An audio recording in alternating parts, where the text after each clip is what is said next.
Welcome back to the Human Condition podcast. This is your host, Dia, and I'm delighted and excited to bring back a close friend and somebody that's been on season 1, Waleed Shah. Welcome. Round 2, baby. Round 2 is on. It's a different location. I'm not sure if it's better lights, but there is lighting. There is lighting for sure. Dude, thanks for coming on. Good to see you. We see each other outside of the context of the podcast, but I thought this is a good opportunity for us to reconnect and talk about a few things that hopefully will bring some insights to the listeners, especially creatives that are trying to build a brand for themselves, that are going through certain struggles that maybe we go through as well, and I'm sure we all kind of share the same thing. So it's always good to share the knowledge. So welcome on board. Thanks. Yeah, thanks. It's cool having you this loud in my ear again. Yeah, focus. I mean, we kind of talk a little bit about it, but honestly, for anybody that's doing podcasts, if you haven't tried putting on the headsets, it definitely brings you into the conversation, and it kind of cuts out all of the the airiness, I guess, around the situation and topic. But let's dive right in. Waleed is a photographer, very well known in the region. You've also dabbled in NFTs. You've created NFTs. I know you don't like to be called an NFT artist, but in a sense you are. You're creating that, and you are one of the first people, I guess, that kind of was sharing a lot of information, knowledge around crypto, around Web3 in general, and that space. What do you think? And of course, that's going in through its own sort of ups and downs. What do you think has been some of the key lessons you learned in the past year or two as you were trying to kind of like reinvent and redevelop yourself in the Web3 space? Yeah. I think one major thing was when everybody was talking about NFTs, I jumped in at that time where it was sort of like booming, right? And it took me about a year to kind of understand what the hell I was doing or what the hell I was supposed to do. And by that time, when I felt comfortable to kind of jump in with my own brand, with my own time, with my own money as well, it kind of like started to taper off. Mm-hmm. So I think one lesson I would say I've learned was not to focus solely on one thing. I tend to take one thing and dive into it and run with it completely. I think that's just a habit of mine. I remember there was one podcast with the Dukan show. Yeah. The title was Hyper Focused. Okay. Because that's generally what I do. I'll take one thing and I'll dive in and I'll just block everything out and sort of become hyper focused on it. Exactly, and just try to be the best at it. So I think what one possible mistake I made was I kind of like. I kind of reduced my other, social media, commercial work, presence, and that kind of like, reduced my brand value, I would say, on that side of things. Sure. You've been, sometimes we're chatting and you go, I'm just about to go to an NFT or, Web3 event, and there's all these gatherings and stuff like this. And in a sense, it kind of felt like there was a subculture that was being created among us. And, perhaps if you're not in that space, perhaps for a lot of us, it was confusing. We weren't sure what was going on. And it's still confusing for me too. Like I was still trying to, understand the ins and outs of it and what's cool and what's not and, what project to invest in. But to bring it back to creators and maybe especially photographers even, what do you think would be the wise thing to do not to miss the boat, let's say the second round, when it comes to understanding the mechanisms of, whether it's creating arts and NFT or how much to get involved in it? Do you think there's a strategy that people need to keep in mind? Yeah, definitely, man. I think, it's like, when TikTok first started or Instagram first started, I was one of the people that didn't jump on board when it did start. And, once it's become mainstream, it's already kind of too late. And the growth had already happened. Like if you were to start an Instagram or TikTok account today with your brand, it wouldn't hit the numbers that you have just now. Sure. So I feel like the NFT thing is sort of that now where, it's very obscure at this point. Not too many people understand what's going on. And there's many avenues, but one one great example somebody gave me is how he explains NFTs to people when they think, hey, NFTs is a scam and, don't do that. So his name's Anas. He's part of the ArtsDAO founders. He said, imagine somebody says, hey, I don't believe in PDF. Okay, that's a good one. You know what I mean? Like PDFs are a scam. Yeah. Gotcha. Because, if somebody sends me an email and there's a PDF in it, and if I click it, they can take me somewhere that scams me, right? Sure. But you're also not making $100,000 and you're not buying PDFs for $100,000, right? So I guess it depends on the value of them. Exactly. But but again, like the NFT tech is like the PDF tech. Sure. It's something that you can put whatever you want in it. So the PDF can be, a document, your title deed, your car registration, you filling out a form. It could be, a piece of poetry. It could be a piece of music. It could be whatever you want to put in that PDF. Sure. Right. Yeah. But somebody can also send you a PDF with a fake link that drains your credit card. True. Yeah. So it's the same thing. It's literally the same thing. It's just a piece of tech that encompasses whatever you want to put in it. Gotcha. And I think people were looking at it more like that sort of first gold rush investment perspective and forgetting about the tech aspect of it, forgetting about how can this tech really integrate with our day-to-day and in what aspects can we utilize the non-fungible tokens and the rest of it, within our day-to-day ecosystem. I think there was a case study around boarding passes for flight tickets, about authenticating watches, for example. So there's a lot of different uses for it. And I think it'll be cool to see how that still trickles in, within our different transactions that we carry out on a day-to-day. So let's dive a little bit deeper. I mean, I didn't intend for this to be a Web3 conversation, but I'm interested on a personal note. Yeah. So you've been, let's separate your work as well. I think your work as a commercial photographer is one thing. Your artistic work is something else. We've been to Bali together, and you kind of were taking a few photos as part of a series, which was maybe a little bit controversial, especially in this part of the world. But that kind of work was, and we'll get to why it was controversial in a second, but that kind of work is something that a lot of the photographers and creators tend to kind of forget about when they see some success in the commercial side. And with you kind of, very well-established photographer, a lot of success commercially, and then slowly started migrating into the artistic world. You've always had that sort of artist avenue in a sense.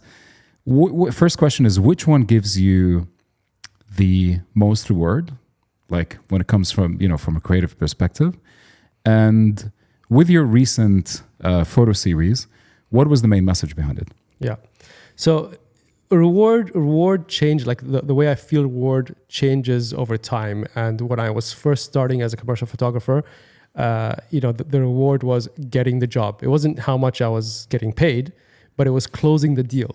Yeah. Closing the deal on a job, that gave me so much, satisfaction.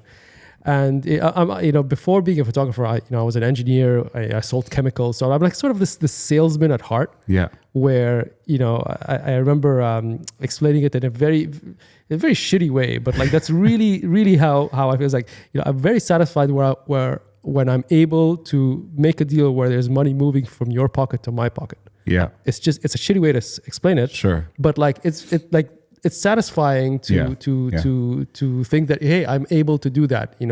I have the skills to do that. And it's a sign to provide value as well, right? That means you're giving value for people. Exactly, yeah. So when I was a commercial photographer, well, I still am, but like at some point that was like the rush. Like, how do I close this deal? Yeah. And then once it sort of became automated, the process just started to become automated. I've become quite known in the space. Like, this is what I charge. Yeah. It just kind of became automated. So I'm like, okay, cool, that's nice. And then I started to sort of dive into the artistic side of things with a message, right? I moved away from trying to experiment with light and technique about like 5 or 6 years ago. Yeah. And started to experiment more with like, how do I make you feel something? Yeah. Yeah. How do I make you feel something? And how do I say something about an issue in society that I disagree with? Mm-hmm. And so that, you know, there's been multiple series, you know, Rock Your Ugly magazine cover, Mawjood, like all these series, they all have like something that I either disagree with or, you know, I want to say something with. That last series, We Breathe, you know, talks about how we use bodies, human bodies, in commercials as just, you know, it's less about the human body, but more about the person. The person in themselves, you know, yeah. how we treat the people that we hire as cast, as models, almost on set and you know, after production. Like, they don't get any say in what the image looks like, how it's being used. You know, it's all these little things that I kind of disagreed with while I was, you know, in my commercial photographer journey. Sure. You know, a lot of clients on set just said really nasty things to cast and models, and I'm just like, what did you just say? Yeah, that's not okay. Yeah. No, you know, it's true, and sometimes we even kind of, you know, when we're filming something, for example, we don't even take their opinion around how they look on screen. At the end of the day, I guess we look at it from the perspective that this is the client's piece. It's a client's, you know, campaign or commercial or work, while the person in the photo, the person that is giving you the content, has the last say in terms of, you know, what looks good and what they're comfortable with as well. Tell us a little bit more about the actual series. I mean, the reason why I said it was controversial is because you are photographing naked bodies. Yeah. In a sense, right? So this is what the series is. These photos were taken outside of the country. They were taken in New York. They were taken in Bali. They were taken in where's in Thailand? I think there's different areas. And the cool thing about them is they do come to life when you kind of, you know, scan them through your phone on a specific app. Then they start animating and moving, which is a really cool effect. People were able to buy these collection of series online through NFTs. Exactly, through NFTs. Cool. I do prints as well, but you know, it's NFT first. Nice. And the main message behind that, as we said, was about that disagreement, giving a voice to the voiceless, perhaps, you know, on set. How did that translate to the public? Was there any interesting interactions that you've had with those pieces? Yeah, I think generally, you know, as when you first see the still image, because that's usually what people see, you know, when it's displayed, you know, in a space, they usually see a still image, and to describe it, it's, you know, yes, it is naked bodies, but there's no head, and there's no genitals showing, even you know. So I've edited everything out. Yeah. So technically, as a still image, it looks like a mannequin. Interesting. Right? So people are always like looking, oh, is this a human? Is this a mannequin? Is this real? Is this a mannequin? Because they look like mannequins. There's no head. There's no genitals. There's nothing. There's actually no nudity. Yeah. You know? Interesting. So they stand and stare at it. I'm like, where?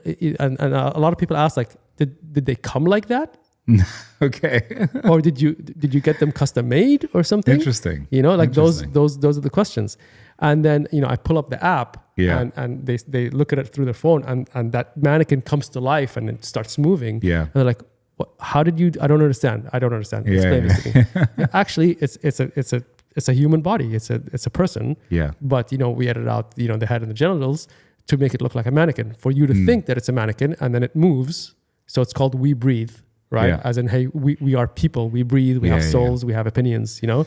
So these mannequins are moving. Yeah. Because you know the idea is, you know, we're using those people, the models, the cast, as mannequins instead of as people. Interesting.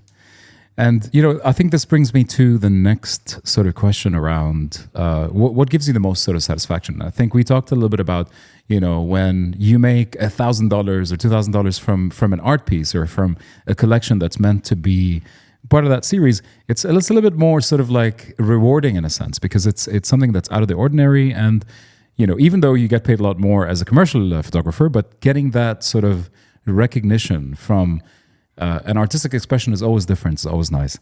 What's your recommendation for creators and artists and photographers and videographers that are perhaps stuck in the day-to-day of providing stuff for clients, creating content, but they're kind of not sure what direction to take when it comes to building their own portfolio, telling a story that matters? Where do they start? Yeah, you got me at telling a story that matters, right? Building a portfolio is as a commercial photographer is not hard. Sure, you know, it's like, you know, you look at the work that's out there that's selling.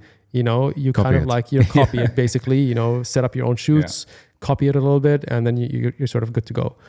But telling a story is really about answering the question why. Why am I going to take my camera out and click that? Why am I going to record this? Why am I going to put this out in the world?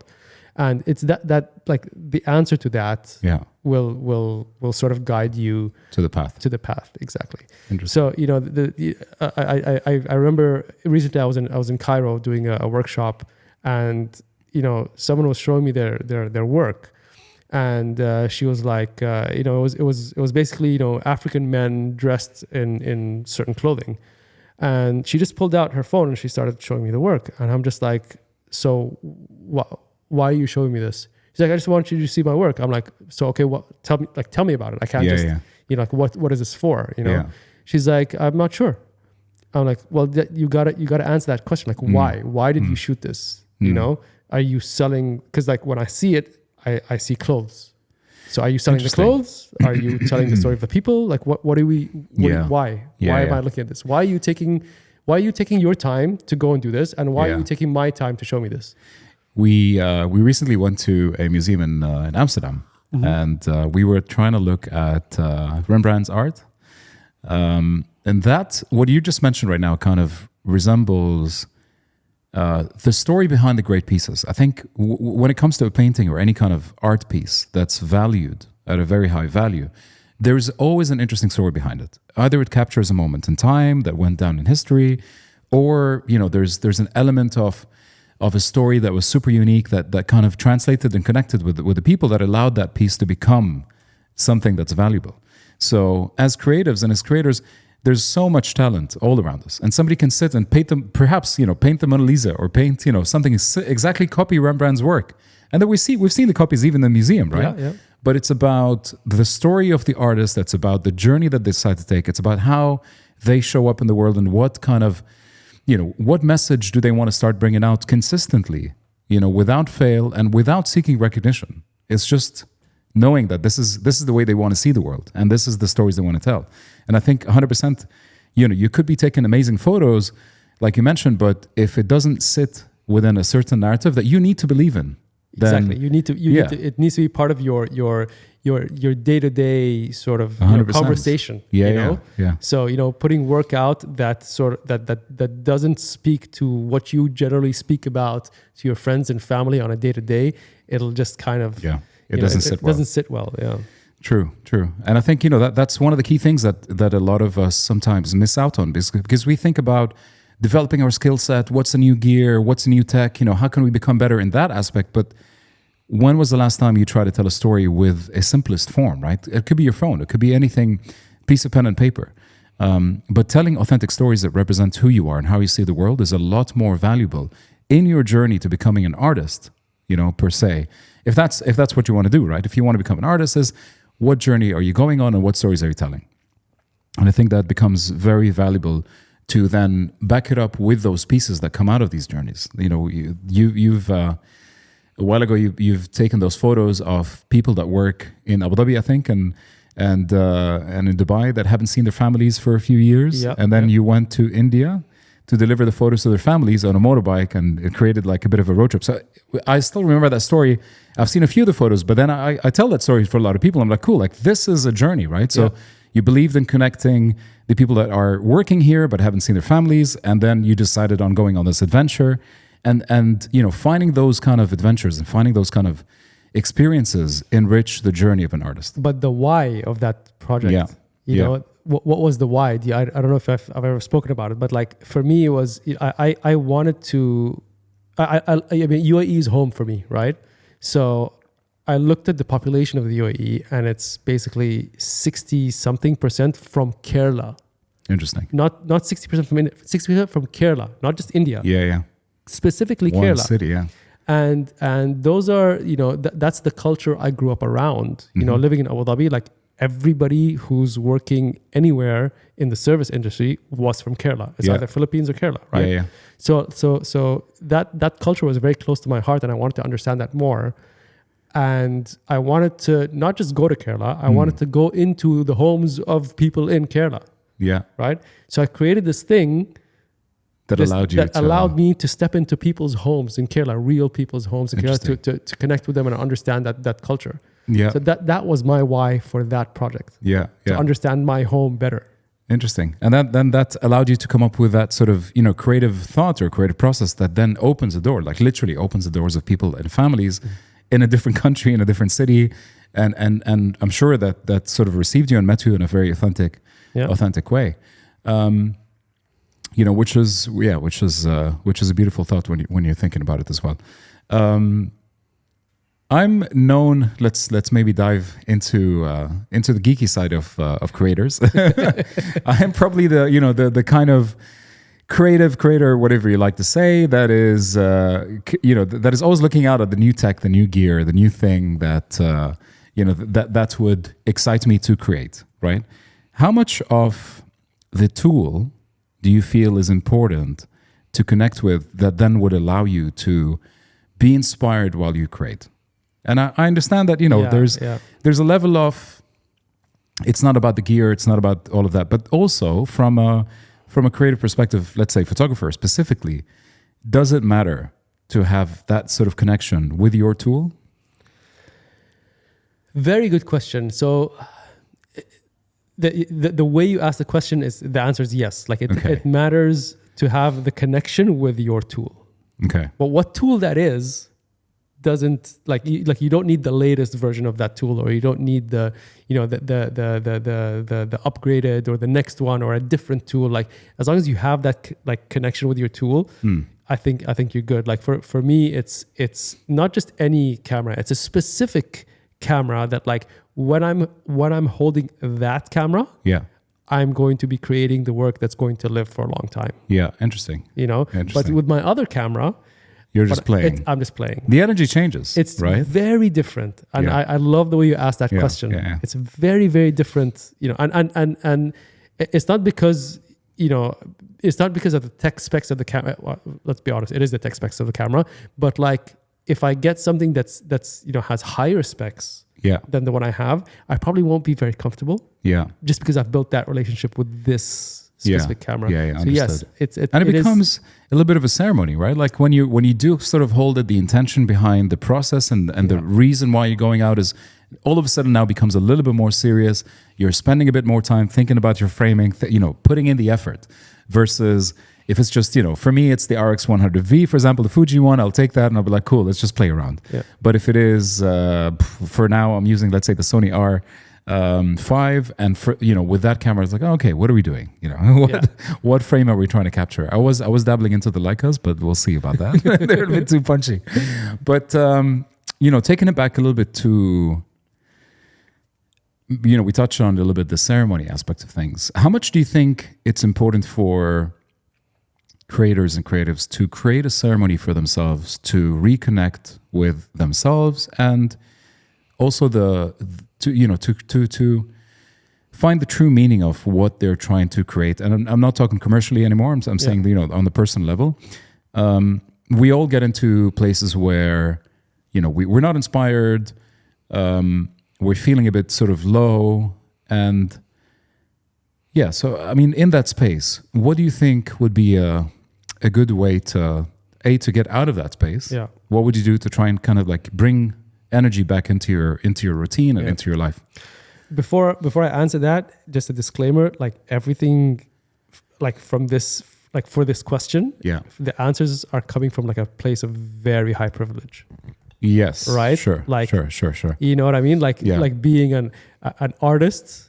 Is is a very big privilege. You have to have your commercial stuff sorted. Your bills paid, food on the table. Then you can be okay, let me go and be an artist and be inspired and wait for the muse to show up. Exactly.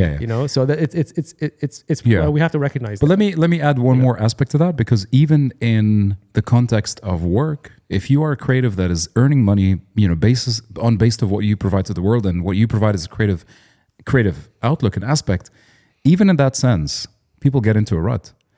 And they get affected within their workspace, and then their performance become a bit sort of shaken, because then they're not able to provide creatively, and that's because maybe they've been doing the same thing over and over, and they're a little bit jaded. And I've seen people like this, within my workspace. I get it. Like, I Yeah. get it's a thing. I don't make it a thing. Yeah. Like, Yeah. yes, I've been in ruts. That's fine. But when a job shows up, I show up, roll off my sleeves, turn Yeah. the camera on, turn the lights on, and let's go. Sure. Like, it's not that big of a deal. Sure. Yeah, I mean, in an executional aspect, yes, Yeah. but when you're trying to, I guess, specifically win business. So Yes, when you're pitching for ideas, Yeah. people can decide to go with you or not, and then the quality of your ideas are completely being judged. Yeah. So, as creatives, again, we find ourselves in these ruts, right? So whether you're ECD, you're a creative director, the company that you work with is counting on your creativity, and if you are stuck with your creativity, what would you do? Yeah. So thankfully, I'm not in that space. Yeah. So personally, I would get stuck with my creativity as an artist, as just a personal, artist, just a one person artist that wants to say something but doesn't really know how to say it, or can't find something to say sometimes. Yeah. And I think we spoke about this last time as well, where I said something along the lines of like, when I'm happy, when I'm good, when life is good, I'm not creating very good art because I don't feel strongly about anything. Yeah. And it's only when I'm either really, really bored or something's happened in my pain. life Yeah. that I'm in pain emotionally. That's when like I feel something that I want to say something about. Yeah. So it becomes a balance of like, okay, do I want to stay in this good place for my good life and mental health and my relationships with my family, Yeah. or do I take Dive. myself out of that and dive into this painful thing that I can maybe Yeah. create something with, but might have a negative impact on my good life. So it's a very delicate balance, but I've sort of again, out of privilege, I always it's not just jump out and do this, Sure. but just out of privilege. Every summer, I purposely take myself out of this comfort zone and throw myself somewhere else. And it's mainly a travel that I do, mostly by myself. I'll pick a destination. I'll pick something that I'm either passionate about or comfortable in, or something. I'll pick somewhere. I'll just kind of throw myself in there and see what happens. Yeah. I'll have some sort of intention behind it, but nothing very solid. And So then it's fluid. Yeah. So Yeah. and then we'll see what happens. Yeah. Interesting. I'm, to that point, and to the point of trying to reignite creative energy. I've just started a 12-week program, I think, or I believe it's a 12-week program. So I've just started a 12-week program called The Artist Way, which is based on a book. Okay. And it's just literally started it today. So I don't know yet what the output would be. Yeah. Today it kicks off. But what I thought was super interesting is, and I kind of like skimmed over the concept and mechanics of it as well. And what I thought was interesting is it asks you to do two things fundamentally. One is journal every morning, and they're called the morning papers. And within that journal, you get to reflect on yourself, your intentions, what you want to create, why, and everything else. And it just gets you in the habit of writing on a piece of paper. And I think that's super powerful to integrate within your day-to-day, because that's a check-in. I think a lot of us get stuck in the rut when things become automated and you just feel like nothing is changing, right? So I think point of reflection and a pause and a check-in every day helps you get out of those situations. So a morning journal is vital and important. The second one, which to be honest, I'm very excited about doing, and I think what you just mentioned about summer reflects on that quite a bit, which is taking yourself out on artist dates. Just yourself, not your partner, not your friends. You're going solo, and you get to experience things that excite you and inspire you, but on your own, putting yourself in situations maybe that are a little bit uncomfortable, but then allowing for things to happen, allowing for that magic to unfold. And then coming back and writing about it. Did you get inspired? There's something that sort of like stuck with you, and doing that on a weekly basis. If you take yourself out once a week on an artistic date, experience a gallery, go into a musical concert, have different experiences. It could even be movement, right? So like 5 rhythms, ecstatic dance, whatever it is. But allowing yourself to be in that sort of uncomfortable situation and see what comes in. So two things from my side that I'm excited to do for the next 12 weeks, and we'll see. Nice. We'll see. Yeah, congratulations. We'll see what comes out.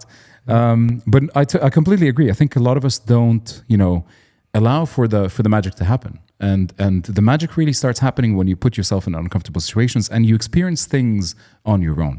Yeah. When you're alone, things really start unfolding in a beautiful way.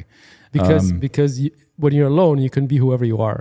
Yeah, That's one thing. Yeah. And second, when you're with somebody, you're comfortable in that space with the person. Yeah. You're not looking and open for somebody else to come and interact with you. So being on your own is very, very key for me. Like I love being on my own, out and about at parties, at whatever. Like it's just, I'm not comfortable in the one conversation that I'm having with the person I came with. Yeah, and it's a beautiful way to expand your network and to learn from other people as well, especially when you're traveling. I feel like if you're traveling alone, a lot of new experiences starts happening. So let's maybe touch a little bit on the challenges of rebranding yourself. I think you've kind of went through different iterations, Waleed version 1, 2, 3, and as we go, right? While you become the consistent denominator in that sort of evolution and process of rebuilding and rebranding yourself, what was any main takeaways that you felt going into a new space? Especially now that we're talking about the artistic version of the creatives and perhaps even the NFT version, the Web3 version. What would be the principles that you would walk into a space if you're trying to rebuild yourself? And maybe that could even apply to different countries. You're moving country. People coming into Dubai for the very first time. Yeah. How to kind of navigate that space when you're trying to rebuild yourself? Yeah, I'll tell you the mistake I made, right? And I knew I was making the mistake going into it, but I was just too lazy to not make this mistake, to be very honest. And it's when you come to explore a new space, don't integrate that new space with your old space publicly, right? Because that affects your brand. Interesting. Right. So, speaking specifically for me, my brand, when you look at my stuff, Instagram, website, when you talk to people, whatever, I'm the commercial photographer. Yeah. All my work is there. You see like the cars I've shot, you see all the commercial work I've done. But when I walked into the artist NFT life, I directly shifted all my audience on all these platforms to be like, hey, I do art, I make art, and I'm in NFTs and whatever. So I lost the attention and of all that group of people that I've built already. Mm-hmm. And again, I knew that going in, and I was just lazy, to be very honest with you. Gotcha. And it's hurting me now. Interesting. So that's the takeaway. I think separate the entities that you are in different brands, in different buckets. Interesting. Because the people that care about, for example, let's talk about you. You've got create, you've got your podcast sort of life. You've also got your music life. Yeah. Right. But having these in one thing, it'll be too confusing. It's confusing for people, and the attention span is very little. So if somebody's following you for your commercial work and sees that you make music, the chances are very little that they actually care. Yeah. They're looking to hire creatives to make videos. True. I don't want to see this musician right now. Yeah. So it's that, and I think people already know that. Yeah. Such as myself. But people such as myself who are lazy to start a new page, and start a new brand or whatever. Gotcha. So yeah. Let's dive into the personal evolution of Waleed Shah for the past couple of years. Okay. Moving away a little bit perhaps from the artist, creative. What changed? How was the past couple of years for you?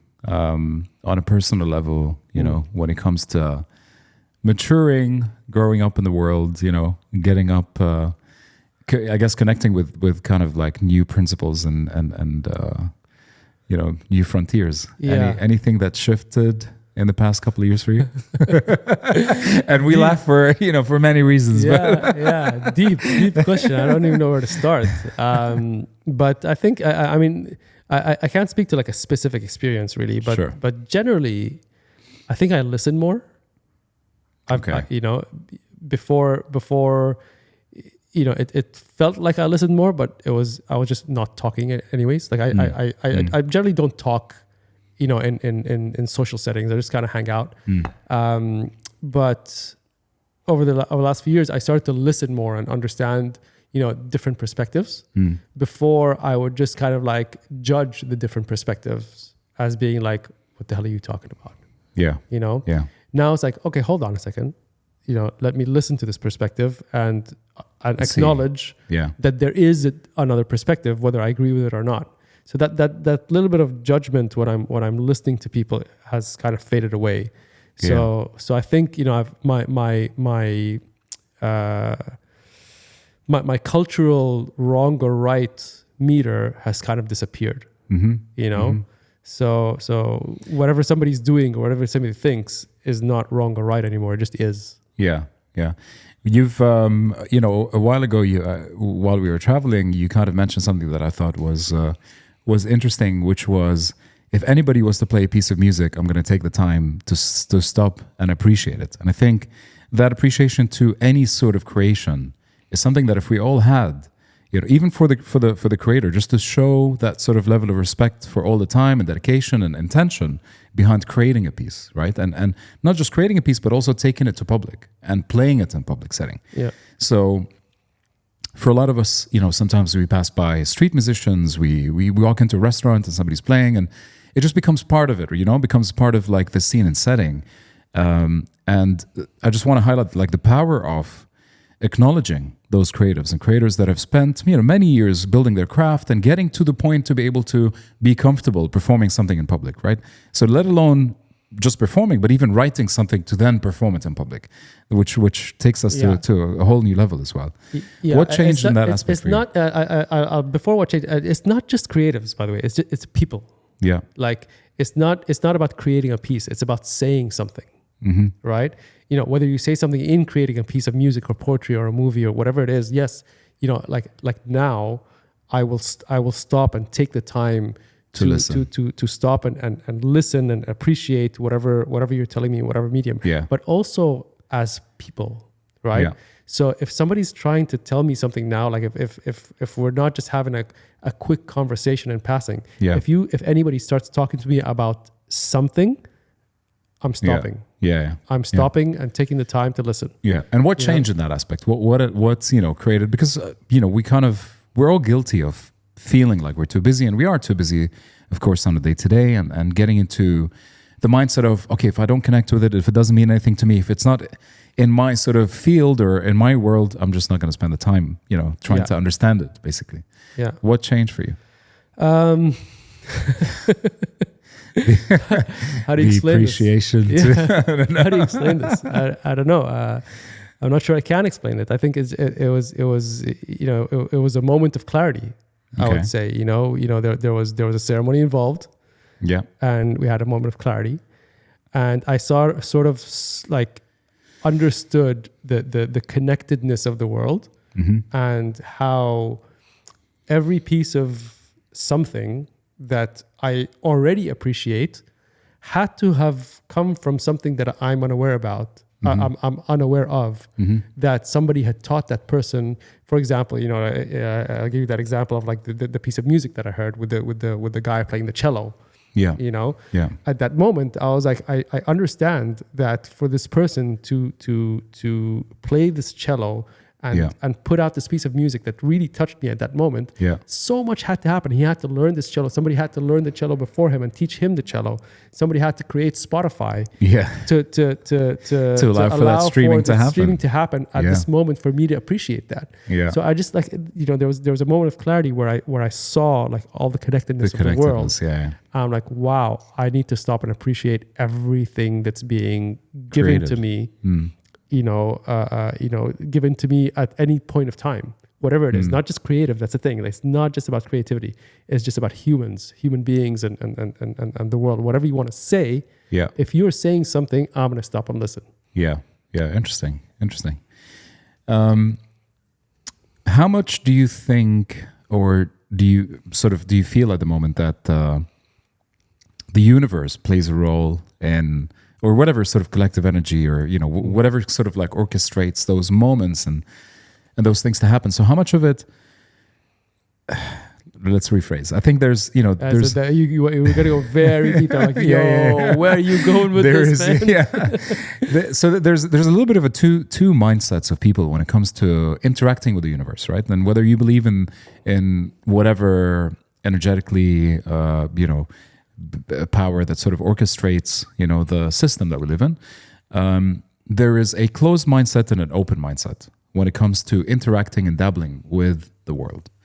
From my perspective, I feel like the people with an open mindset, and by that, I don't mean specifically subscribing to a belief system, but just being open about, the way the world works and approaching it in a very positive energy. The way that the world interacts with these individuals is completely different than the ones that are closed and questioning and pessimistic and always have like a negative story about something. You know what I mean? How much of that even... do you feel affects the way somebody shows up in a creative sense? And working, and maybe back to the creative mindset is, working on our mindset as creatives to keep it open, to be able to navigate through the world with a positive energy to allow for magic to happen. Do you subscribe to that? Because there was an element, and the reason why I'm bringing this up is there was an element. I remember when we were in conversation, you were like, "I don't believe in this." Whatever. I remember that. I remember that specific moment. And I still don't believe in certain things that you may believe in. Yeah. But I think to answer that question, I think, and that's something I struggle with a lot with my close circle of family. Yeah. Like talking about things that are like, no, I wouldn't say anti, but like just like doesn't go with the opinions of the the culture or the belief system. Yeah. So when you're having a conversation with somebody, and again, you always bring it back to creative. Yeah. And I always bring it back to just human. Everything. Yeah. So everything includes the creative side, right? Sure. So just in everything, when you're having a conversation, I think if you think that you are 110% right, you can't have a conversation. Yeah. Right? Yeah. You need to come into the conversation with at least this 0.1% chance that you are wrong. Yeah. And I think I think that mindset changed for me about 4 or 5 years ago, where like, hold on a second. Whatever I've been taught, whatever I've been reading, whatever I've been seeing could be a load of crap. Yeah. Yeah. So let me approach everything where, I'm not like, skeptic. Skeptic. I'm not like I am skeptic. I am skeptic about my own beliefs. Okay. And I approached every conversation of like, okay, is there a better way? Is there a different way? How's your way? Is it working? Yeah. Is it working for you? Is it working for 50% of the population? Whatever way that is, So maybe there's another way. Yeah. And that applies to sort of everything, in life, including creativity, like getting into like a creative space. Interesting. We were jamming the other day. Yeah. And I had no idea what I was doing. Yeah. And none of us. like I hadn't. Yeah. So I was taught to play the guitar this way, and I was taught to play the bass this way, and then you busted out the harmonium and I'm like, okay, cool. I don't know what scale this is on. I haven't learned that scale, but like, okay, let's see what happens. Yeah, interesting. I think the jamming concept is very interesting, especially when it comes to musicians, because it allows for that back and forth and experimentation to really take place. Otherwise, you can't really arrive to an output of a song. And let's bring it back to a human context or even a creative context. If it's always, the seniority, if it's a senior person's way is the right way, and if that's kind of the vibe that people are dealing with, it's always going to be difficult to be able to create any body of work of value. Because bring it back to the way that we write songs, for example, in music, it needs to be, that friction of so many different ways that to then arrive to something that's of value, that's something that sticks, a chorus that makes sense, or a melody that moves an emotion within you. And I think for, again, the people that are listening to this and maybe sometimes struggle in a space of life or work, coming into conversations with that sort of understanding of, okay, the other person knows more, or something like this, is just the wrong mindset to start any kind of creative process or even a conversation. And also the mindset of like, I've done this a million times, I know what I'm talking about, is also like the other extreme of wrong. Correct. And again, like I'm also still sometimes guilty of that in the commercial space. It's like, I've done this 100 times, I know what I'm doing. Relax. So I also need to like move back from from that in certain aspects of life. And sometimes that's required to show the authority and presence in a certain because we have done certain things for a very long time and we know how to operate, and sometimes clients and people just want you to take the lead, right? But when it comes to creating something new, and that's always something that I'd like to highlight as an experimentation phase. Cool, you've got a project, 100% of the project needs to be delivered, 80% is let's do it the way we know how to do it. Let's leave 20% for experimentation. Let's see what happens. You know what I mean? And let's allow for that new energy to unfold and bring people that maybe don't even work on these projects, previously. Let's see what they have to say. Because it could take one thing that they've seen that inspires everybody in the room to create in a new direction that initially you weren't even thinking about. So leaving room for inspiration and sort of coming into things with an open mind is very important when it comes to creativity or even life in general. I think that's something that's simple yet very difficult sometimes to implement when it comes to our day to day. So man. Anything else you'd like to share? It's almost there. It's almost there. It's almost there. We're looking at okay, how much time is that? Is that a 7-minute thing? I think so. Five more minutes. We're looking at the incense right now, and in the same fashion as usual, when the incense is done, the podcast will be over. So there's a few minutes left in this conversation. What's new for you when it comes to new series, things that you're putting your energy on? What's coming up? I've got some things in my pocket that I'm just kind of waiting for, the We Breathe series to kind of, take its space. In sort of my life, and I'll be putting some stuff out soon. That's I've got something called Communal Space. Okay, that's coming up. Again, a little bit controversial. There's bodies involved and stuff like that, but it's it's along the same lines of We Breathe and sort of the aesthetics. And then I'm also trying to experiment with bodies and landscapes. Okay, creating landscapes out of bodies. Interesting. I haven't haven't implemented anything yet. This is sort of like further down the line. It's just an idea I have. Sure. I've shot some stuff for it, but I haven't really put anything together. But there's experimentation happening. Nice. Behind the scenes, and obviously music is a very new / old thing that I'm bringing back. Maybe I've got a nice home setup now that I could put some tracks down and just kind of like listen to what I made. So that's a new thing for me. Yeah, when we came back from Amsterdam, we started bouncing new tracks over each other as well. So I think it's a new flame that's starting up. It is a new flame that got ignited, and I want to move that forward. Like I've always had this music thing in me that I've had the setup for as well at home that I just haven't touched. But coming back from the trip, I'm just like, you know what, it's time. Let's dust it off and let's start this up again. That's it. And I think, the power of music, for me at least, and I'm sure for so many other people, that universal language, that only recently I also got to reconnect with the fact that even lyrics sometimes, when you forget about language, when you remove that layer of language and words, you're still able to connect with music on an emotional level, and you're still able to tap into the story and the journey that piece of music is trying to evoke. And I think that's always beautiful to experiment with. And I think that's something that I've been toying around with as well, is trying to create, in a sense, not attaching the creations to words and trying to evoke feelings through sounds. So. And not attaching it to structure either. Remember we were talking about this, the whole verse chorus structure. Like let's throw that structure away and just see kind what of happens. See what it feels like.